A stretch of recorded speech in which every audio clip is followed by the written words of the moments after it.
मुंबई, वो शहर जहां लोग आंखों में सपने बसाए आते हैं। दिन की रोशनी और रात की चकाचौंध हमेशा ना इस शहर को जिंदा रखती है। पर इस रोशनी और चकाचौंध के पीछे छिपे हैं कई राज, जिनको किसी ने जानने की कोशिश नहीं की, क्योंकि जिंदगी यहां चलती नहीं, दौड़ती है।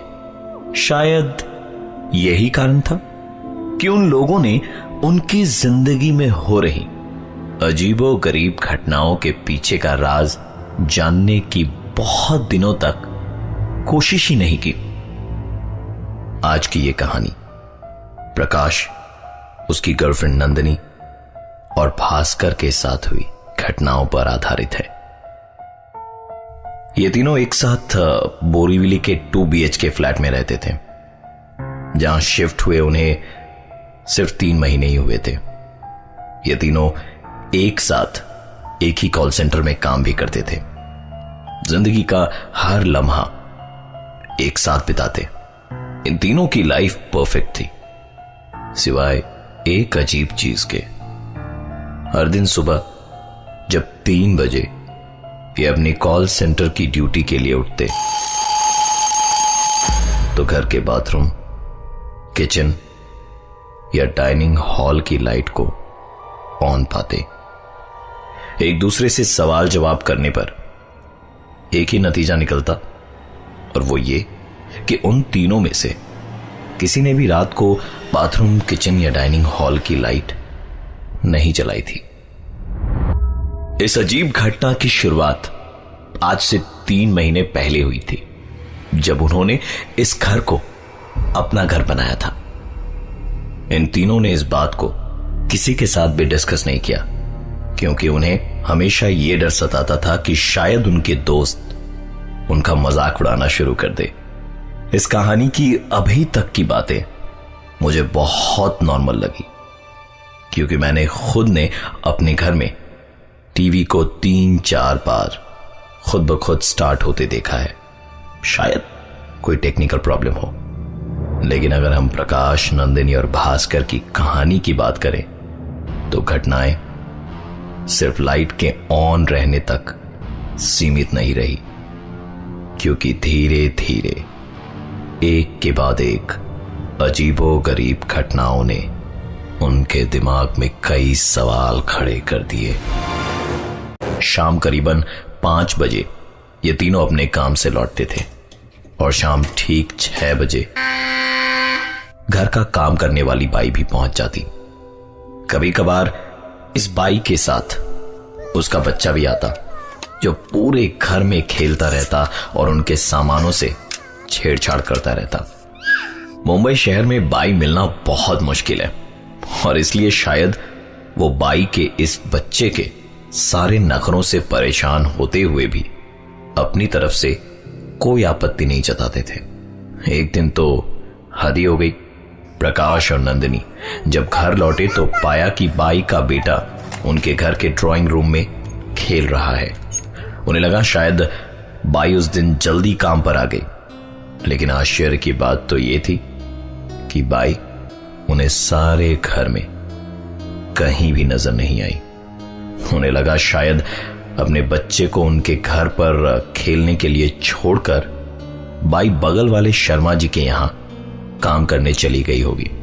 प्रकाश बहुत ही गुस्से में था आज, क्योंकि काम वाली बाई के रहते उसके बेटे का आना और उसके घर में खेलना तो ठीक था, लेकिन बाई अपने बेटे को यूं उनके घर में छोड़कर किसी दूसरे के घर में काम करने जाए, यह उन्हें मुनासिब नहीं लगा। करीबन 1 घंटे इंतजार करने के बाद प्रकाश और नंदिनी बगल वाले शर्मा जी के घर गए काम वाली बाई के बारे में पता लगाने। शर्मा जी का जवाब सुन दोनों हक्के बक्के रह गए, क्योंकि शर्मा जी के अनुसार काम वाली बाई तो आज आई ही नहीं थी। एक अजीब सी कश्मकश में दोनों अपने दिमाग में सवालों की लड़ी लिए वापस अपने घर की ओर लौटे, लेकिन इस बार आश्चर्यजनक रूप से पूरे घर में वो बच्चा उन्हें कहीं भी नजर नहीं आया। दोनों के मन में कई सवाल उठ रहे थे और उन्हें पार्टी के लिए देर हो रही थी, इसलिए ज्यादा सोचे बिना तैयार होकर पार्टी के लिए निकल पड़े। रात करीबन 8 बजे ओवरटाइम करने के बाद भास्कर घर लौटा और उसे इस पूरे इंसिडेंट के बारे में कुछ भी पता नहीं था। आपको क्या लगता है, घर लौटने के बाद भास्कर ने क्या देखा होगा? भास्कर ने घर का दरवाजा खोला तो पाया कि हमेशा की तरह बाथरूम की लाइट जली हुई थी। उसने लाइट स्विच ऑफ करना जरूरी नहीं समझा, क्योंकि उसे तभी नहाने भी जाना था। रूम में एंटर करके भास्कर ने अलमारी खोल अपना टॉवल निकाला और बाथरूम की ओर चल पड़ा। भास्कर ने जैसे ही बाथरूम का दरवाजा खोला, उसके पैरों तले जमीन खिसक चुकी थी। बाथरूम के फर्श और दीवार पर सिर्फ खून ही खून के धब्बे थे। डरे हुए भास्कर ने तुरंत बाथरूम का दरवाजा बंद करा और डर के मारे वो मेन डोर की ओर भागा। अचानक उसके भागते हुए कदम एक आवाज को सुनकर रुक गए। ये आवाज भास्कर के कमरे से आ रही थी। सहमे हुए कदमों से भास्कर अपने रूम की ओर आगे बढ़ा और रूम का नजारा देख उसे अपनी आंखों पर विश्वास नहीं हो रहा था। भास्कर ने देखा कि उसके भाई का बच्चा उसके बिस्तर पर अपने घुटनों में मुंह को छिपाए बैठा था। भास्कर ने उससे पूछा कि तुम यहां क्या कर रहे हो? अभी तो तुम यहां नहीं थे। यह सवाल सुन उस बच्चे ने धीरे से अपने घुटनों से मुंह को उठाया। उस बच्चे के चेहरे पर एक अजीब सी तेज और होठों पर एक अजीब सी मुस्कान थी, मानो जिनमें कई राज समाये हों। बाथरूम में खून और बिस्तर पर काम वाली बाई के बच्चे का होना, जिसके अजीब हाव भाव को देख भास्कर अंदर तक डर चुका था। वो तुरंत दौड़ता हुआ उस घर से बाहर की ओर निकल गया। डरे हुए भास्कर के फोन कॉल के तुरंत बाद ही नंदिनी और प्रकाश पार्टी को छोड़कर घर चले आए और तीनों ने बहुत साहस करके उस घर के अंदर जाने की हिम्मत करी।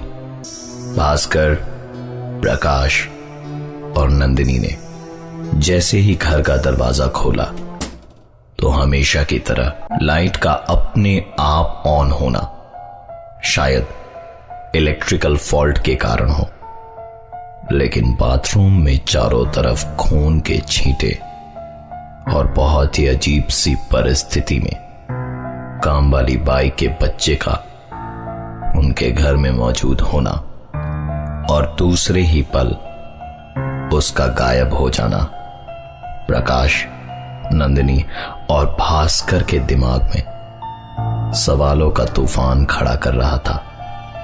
भास्कर प्रकाश और नंदिनी को साथ लेकर जब उन्हें बाथरूम में खून के छींटे दिखाने ले गया तो आश्चर्यजनक रूप से वहां पर कुछ भी नहीं था।